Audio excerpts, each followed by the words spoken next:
Welcome back, Shapeshifters. So today we're going to talk about the illusion of community. And this is something I've been wanting to talk about for a really, really long time.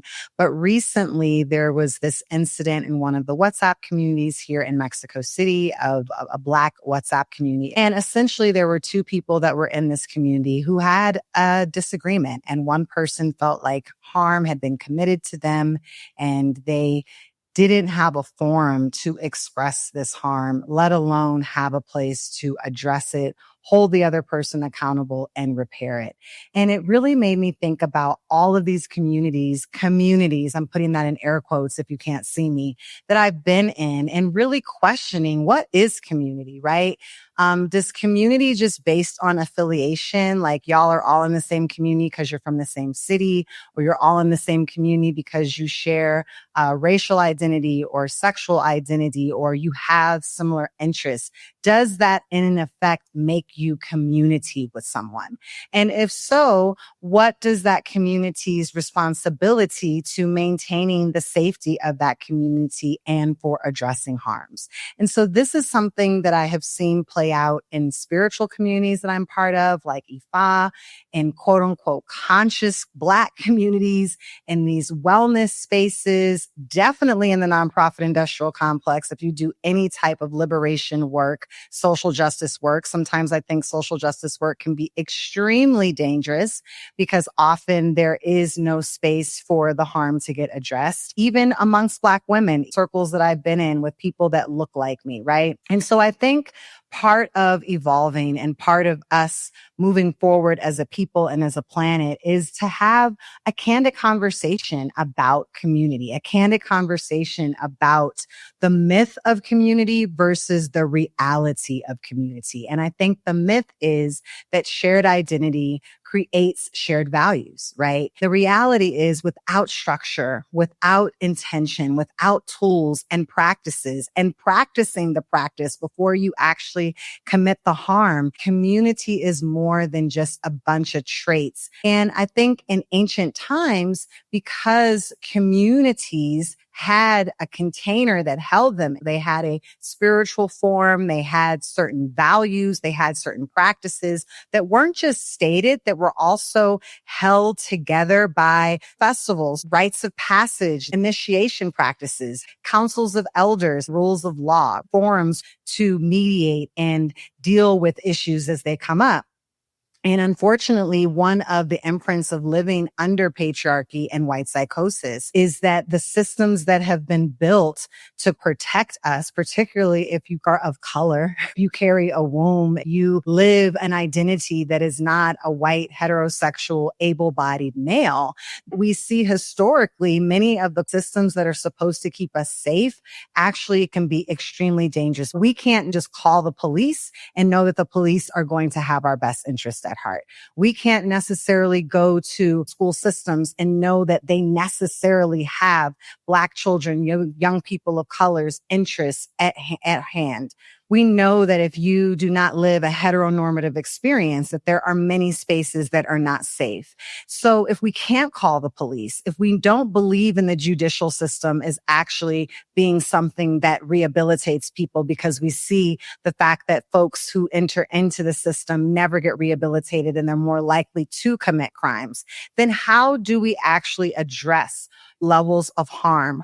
So I want to talk about some of the harms, extreme levels of gossip, where you have people that are in communities and one person is talking about the other person. Maybe an incident has happened. They're kind of riling their crew up. There's their faction of community up and the other person is trying to defend themselves, but they've never actually talked to the person that's accused them. They just heard it from the grapevine. And so now they're having another side conversation and they're rallying up their faction. And now you got factions beefing, but people aren't talking to each other. Now, when there's an event, this person isn't allowed to the event because such and such had a problem with them, but that's such and such's problem. Is that really your problem? Do we even know that your problem was a real real problem? Do we even create space to talk about the problem? And people get excluded. Also, this idea of spiritual bypassing, where you have spiritual leaders who have the level of power and privilege. There are people who are in positions of authority in the church, in the temple, a mosque,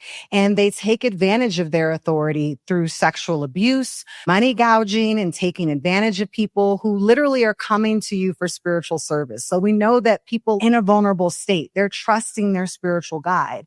And again, when something happens, who do they go to? How do they separate the spiritual teaching and learning that they're receiving? Where sometimes these people of authority have a lot of great attributes, but there's also this other side of them and their character, right? I've also seen this show up in the weaponization of identity politics, where people weaponize their sexual identity, racial identity, positionality, what region they've come from. I've seen this played out on myself in workspaces. One incident that I had, and I was an organizational leader. I was supervising staff, and all of those staff were weaponizing my Black womanness against me to turn me into the angry Black women. Male staff who had never historically, culturally, or anywhere in their family, because of their identity, had never seen a Black woman, let alone had to take advice and counsel from a Black woman in a position of power. And so because there was an issue around that was then weaponized against me. And unfortunately, once people put you into that box, it's really difficult to come out of it, because then everything that you do, they're just going to refer back. Well, see, I told you she was angry. See it, how she's acting. We've seen communities where there is a failure to address actual harm. There's fragmentation. Sometimes communities completely blow up. Organizations completely blow up. Collectives, relationships completely blow up because two individuals had a problem that was never resolved, or it can isolate and force other people out. And unfortunately, we live in such a cancel culture, and we haven't built the practice, and we don't have safe and supportive containers to resolve and address conflicts. And it's so much easier to cancel and call someone out than to actually sit in the fire, to sit in the room, to do the work, to see if there's a level to address it.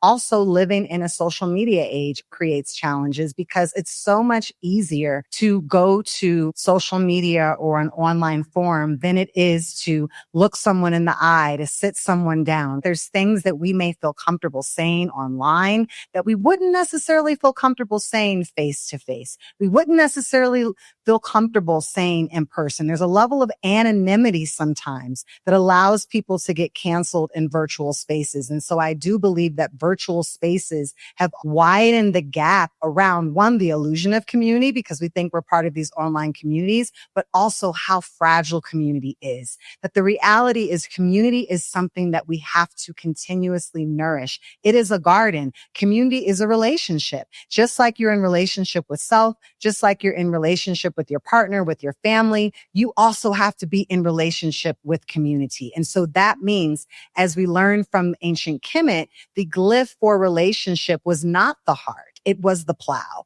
It reminds us that relationships are gardens, and gardens need to be toiled. They need to be weeded. They need to be planted. They need the right nutrients. We have to give and put effort into maintaining, nurturing, cultivating the garden of the relationships, the types of relationships that we really want to have, not just for ourselves, so that those relationships can bear fruit. And so in the bearing of fruit, we will be able to reap the benefits for ourselves. And that is why indigenous communities had so many embedded structures in place that allowed checks and balances. The original checks and balance system in ancient African civilization was the balance of the elders with the ruler as well as the priests. That was the original checks and balance system that capitalism and democracy of the president and the judicial, all of that came from. It came from ancient African society.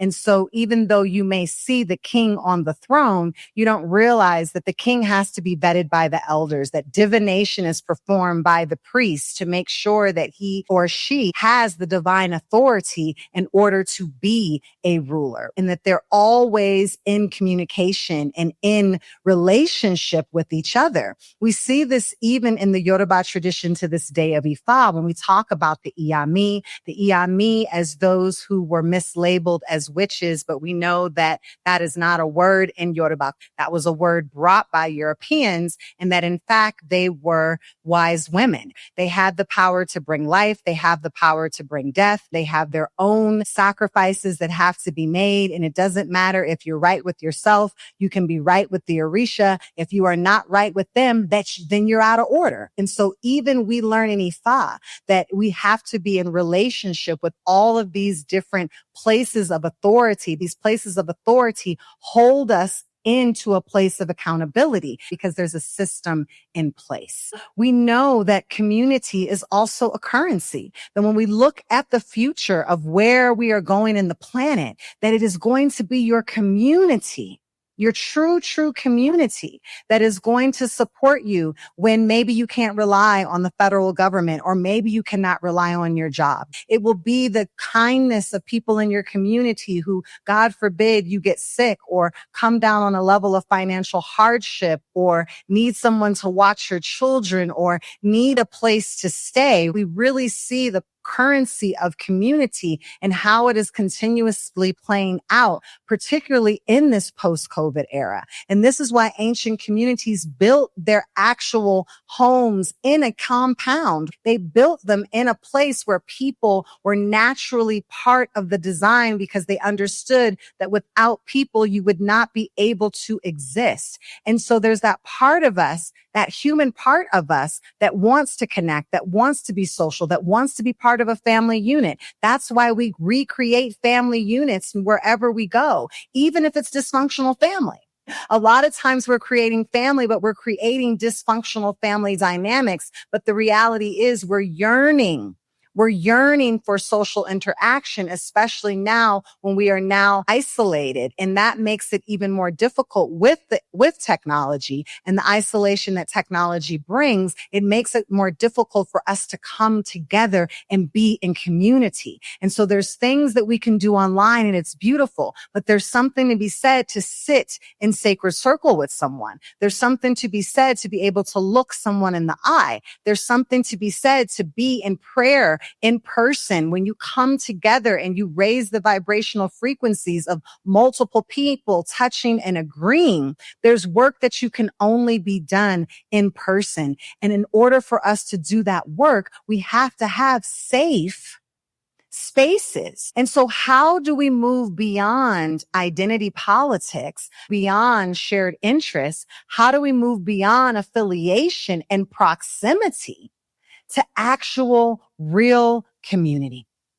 And so one of the things that you may or not know, in addition to the fact that I've had many instances of community harm and repair and restoration, I also run an amazing cooperative in Oakland, California called Black Space Cooperative. Check us out online. We support Black-led organizations in maintaining cultural permanence. And so this is something that I'm really passionate about. I'm passionate about, number one, different economic models beyond for-profits, beyond nonprofits, looking at cooperative models, how we really can come together and practice community care. But once we say it, right, we love to throw out cooperative, collective, non-hierarchical. It's real cute. The buzzwords are real cute. But the two things that I've learned in this work that will allow community to implode over and over and over. And we don't have a shared way of being together. And when we don't actually trust one another, when conflict arises, because it will arise. And that's the other part of community. Just like we have to be out tending the fertile soil of our garden, we also have to know that tension and conflict is part of life. It doesn't mean that it's a negative thing. And unfortunately, we're so oversensitive and we're raising a population of children that are so overly sensitive. And I don't mean being sensitive to spirit and being tapped into, source. No, I mean oversensitive to critique.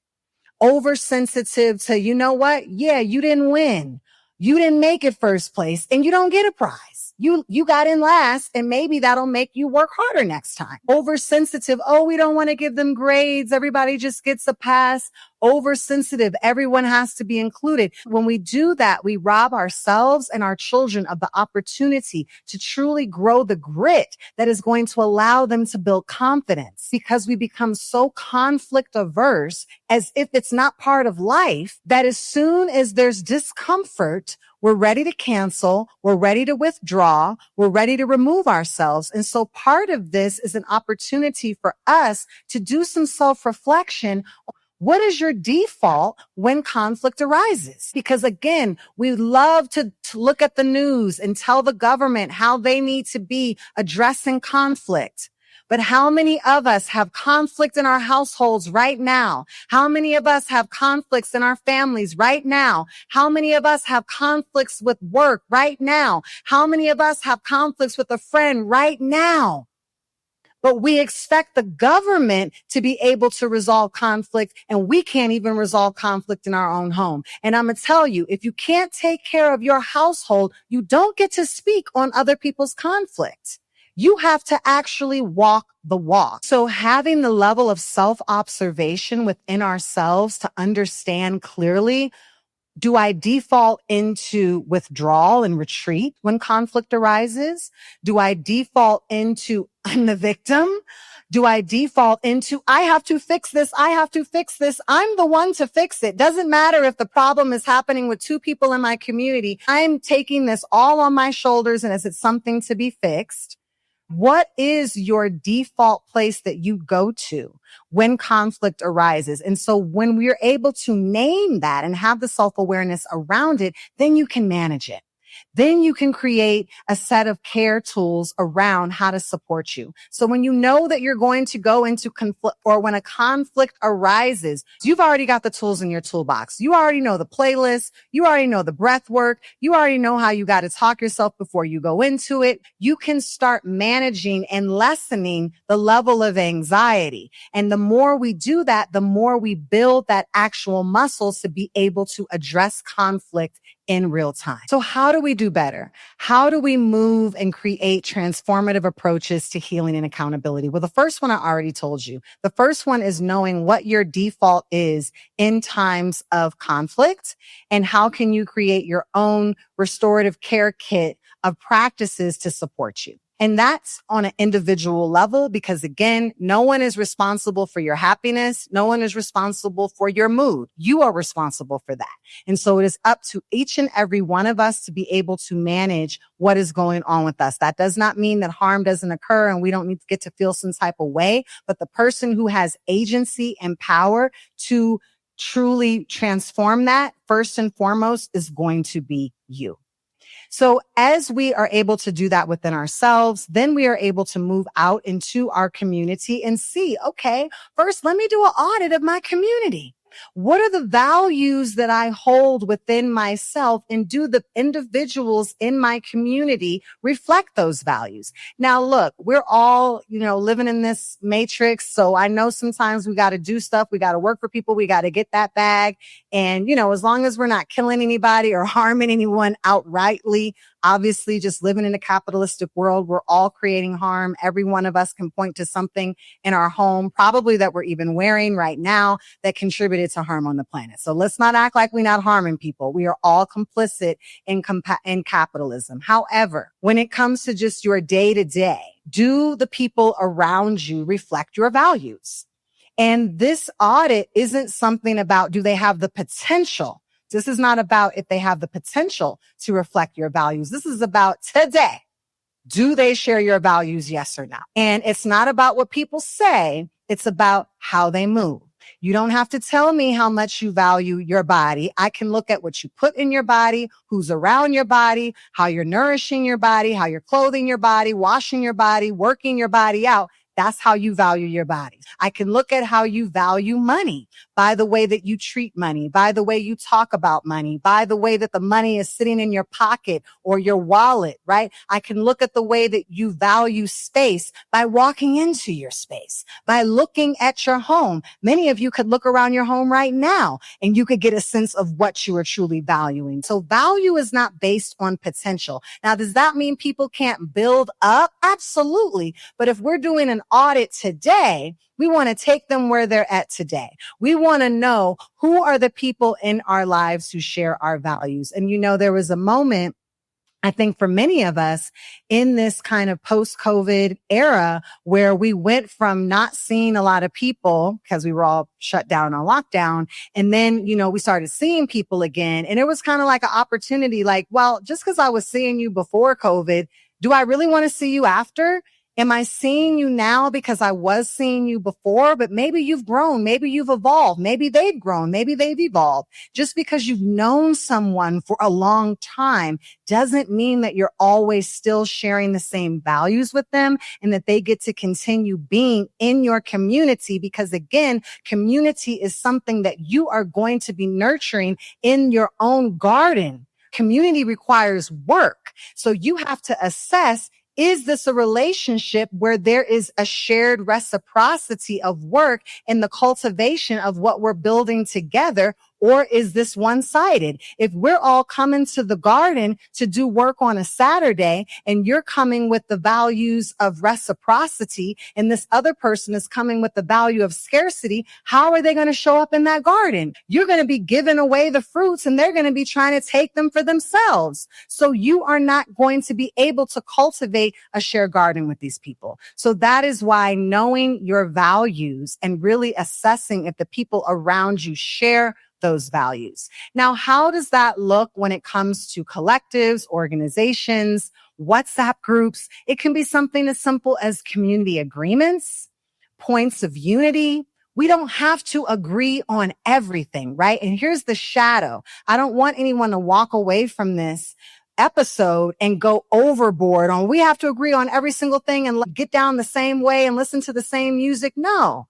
We don't have to agree on every single thing. What are the things that we do need to agree on for you to be my friend, right? What are the things we do need to agree on for you to be my partner? What are the things we do need to agree on if we're saying we do liberatory work or social justice work or whatever it is? What are the points of unity that bring us together? We see this in the Black Panther Party's 10-point platform. We see this in the Nation of Islam, and we see this with Marcus Garvey and all of these organizations. And the reason why I name those specifically is because if you look at the history of Black American radicalism in America, those were the most successful social movements in our history. And why were they successful? Because they all had shared unity, shared ideology. Whether you agree with it or not, they all had shared values and ways that they came together, even if they broke those values. And we are going to talk about that. But we have to have some shared points of interest, not only in what we look like in our identity politics, but how we move, how we respond, how we engage, how we interact. What is acceptable and what is unacceptable behavior? And what are the consequences for someone stepping out? That doesn't mean we banish them outright, but we need to have clear consequences. So then when people enter your community, they then have agency. They can say, you know what? I do agree with this or I don't agree with this. But if you have this loosey-goosey community, oh, we're all Black, and then something pops off because, again, we know it's going to pop off because that's just life. Now we're scrambling around and realizing, well, actually, we don't share the same values. Actually, the way that you feel that we need to resolve this situation is completely different and completely actually against the way that I feel that we should solve the situation. So giving each other agency by having shared language, shared values, and a shared container, whether it's points of unity or community agreements, with consequences of how we are going to interact. And again, like I said, you can have all the agreements. You can have all the points of unity. We can look back to those same examples that I gave you, the Black Panther Party, the Nation of Islam, and Marcus Garvey's work. And we can see that even with points of unity, harm was still committed within all of those movements. So we're not going to sugarcoat history. We know that there were harms against women. We know that there were power dynamics. We know that there were people who were espousing one type of way of being and they were living a whole different way. So then what do we do? Well, the first thing is we have to be trained in how to communicate. This is another thing. Even when harm comes up, so often we don't learn in this society how to communicate, particularly nonviolent communication, how to really talk and speak from your heart, how to hold space for each other, how to reflect back to a place of being in deep listening, not just being in combative mode. The way that we're trained to communicate in this society is by debating, is by arguing, is by bullying. I know for me, if you've ever grown up in like a Black classroom, you got hazed, you had to be able to we call it capping on each other, you had to be able to defend yourself verbally. And so that becomes the way that we communicate. A lot of the way that our parents communicated to us was very harsh. I know for me, I got spoke to very harshly, and that was just normal. So even when we talk about communicating, we have to unpack, unlearn, and create new ways of expanding our awareness of what it even means to communicate. Do we even know how to communicate your feelings? So often when you even pass the mic to someone to communicate, unfortunately, people don't even have the words. And that practicing of communication has to happen before the incident occurs. So the more that we can role play, right? Role playing with yourself, role playing with your partner, role playing with your coworkers. Hey, here's some of the things that we've seen not go so well in our organization. Here's things we've seen happen in community. Here's something we've seen other people fail from. Let's role play that, and let's use a nonviolent communication technique. Let's sit in a place of discomfort now when it's pretty much a low threshold. So when it's something that really is important and that's real and that matters, we already have that muscle. And unfortunately, a lot of times, not only do we not have the skills and support for communication and the practice, we then go into crisis mode. We haven't put in the community agreements. We don't have shared unity. The harm pops off, and now we go to 10 or we go to 100, because often these so-called communities already are full of traumatized people. And when I say that, that's because we're all traumatized. We are all, to a certain level, living in this society traumatized. So we've already come into community harmed. We've already come into community where we've maybe been looked over, feel unseen. Then we bring that baggage into the quote unquote new community, mimicking the family that we're trying to recreate, thinking that it's going to then save us, only to realize that we're now acting out the same codependence and toxicity in our families, in our work, in our relationships, in our home. So that is why nonviolent communication is so critical, and not just talking to talk, to then, because we have consequences, right, around our community agreements and points of unity, we then can move into, okay, so what do we do? Do we give these two individuals the opportunity to talk it one-on-one with an observer? Do we bring in a mediator? Is there a trusted elder? Is there a panel of trusted people? Who are the people who have the integrity to be able to truly hold space? Who are the space holders in our community? I know that I have been called on numerous times to be a space holder in community, to be a trusted community member for people to say, hey, we're going through this. We just need you to hold space, to sit in the room, to help us mediate, because we trust you. We think that you'll be objective in helping us move to resolution. And so really having those restorative justice practices in place so that we don't only have to default to the police, to the prison system. Now, does that mean that there are not times for the authorities? I am not saying that at all. It really depends on what the level of harm is. And so each instant is going to be different. And that's why your community has to create the container that's going to be able to address the types of harms that you know are going to happen because they're already happening. We don't have to reinvent the wheel. We just design for what is already occurring, what we've seen occur, what the trends are, or what could potentially occur. And having some restorative justice practices in where we have places to name harm, to move into places of healing, to not just move to a level of exile, but to truly move into repair. And repair doesn't mean that it's easy for the person that committed the harm. Repair might mean you need to step back. Repair might mean you need to go to counseling. Repair might mean you need to pay a fine. You get to decide as part of your community of what that really entails. So I'm no way saying that it should be easy and feel good. There's the universal law of karma. For all the energy that you put out in the world, you are going to receive that equal level of energy, even if it's transformed through another medium. So you're going to reap what you sow. Now, it doesn't mean it always has to be from a place of punishment, but the punishment should fit the crime, if you will. The punishment should fit the harm, but also being patient and humble with ourselves to understand that we're all coming in with a level of trauma, a level of brokenness that we're working to repair. None of us is perfect. Harm is going to occur, and we get to create the safe space of what that looks like. One thing I want to say about restorative justice, and this is from people who work in restorative justice, who do this work, who have trained me, who I've had the opportunity to learn under, everything can't be resolved. The resolution may be separation. You can't put a shiny bow on everything. I've seen more harm created in communities because people refuse to just take the split, make the break, make the cut on individuals' behaviors and personality types that are literally contributing to harm because it's like, oh, but we don't want them to not be part of it. Well, why?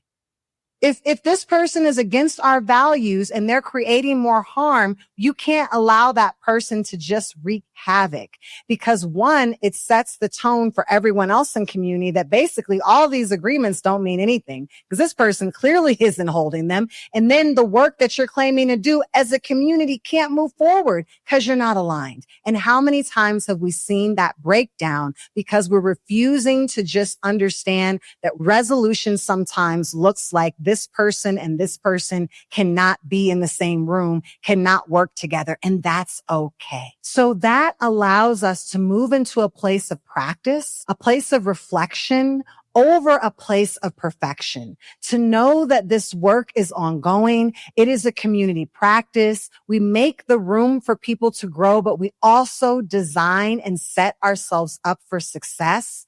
And now more than ever, as we are living in the most transformational time on our planet, true community is about people that are going to grow with you, people that are going to repair with you, people that are going to be responsible with you. And that's what this path is calling us to do, to build new structures, to create the new earth that is going to allow us to build spaces that reflect our values and that don't reflect our trauma.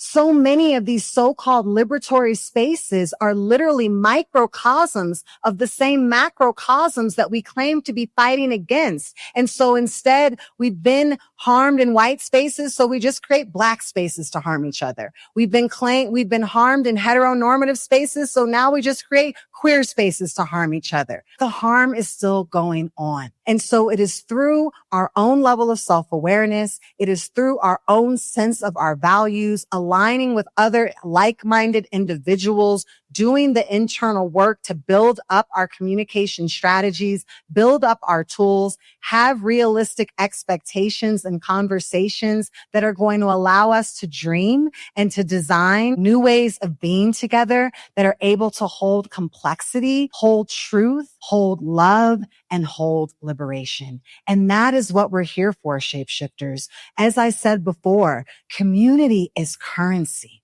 By having that currency of community, you're going to be able to take it to the marketplace. You're going to be able to take it to the bank. And as we watch other structures, false structures fall, that real community that you've built will be a value add, that you have an investment portfolio that you will continue to reap the dividends of for years and years to come. And this might seem morbid, but it's actually not. Think about someone in your family or someone in your community and you saw their funeral. And even though it was sad because that person was transitioning, you saw the amount of people that they touched, the amount of people that you didn't even maybe know about that came to just pay their respects because in some way that person touched their lives. To me, that's true wealth. True wealth is when you get to transition into the ancestor realm and so many people are gathered together to send you off into that realm to speak prayers upon your name, to speak words of affirmation upon who you are,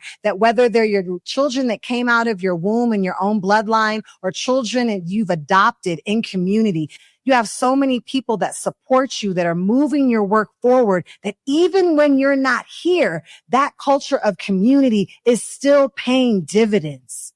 Community even transcends our physical body. And how many of us right now are beneficiaries of the community of someone in our bloodline that maybe knew your grandmother, knew your father, knew a cousin, knew an aunt, knew someone that you were in relationship with. And because you were in community with that person, it's like, you know what? I don't even know you, but I know you cool with that person. And if you cool with them, you cool with me. The dividends still pay off. So we are going to move beyond illusion and into real community in 2025 and beyond. All right. That's what I got for you today, shapeshifters. Until next time, keep shifting. Thank you for tuning in today, shapeshifters. Your presence means the world to me, and I deeply appreciate you being here. If something resonated with you, don't forget to subscribe so you never miss an episode. Leave a comment and spread the love by sharing with others. Until next time, keep shifting.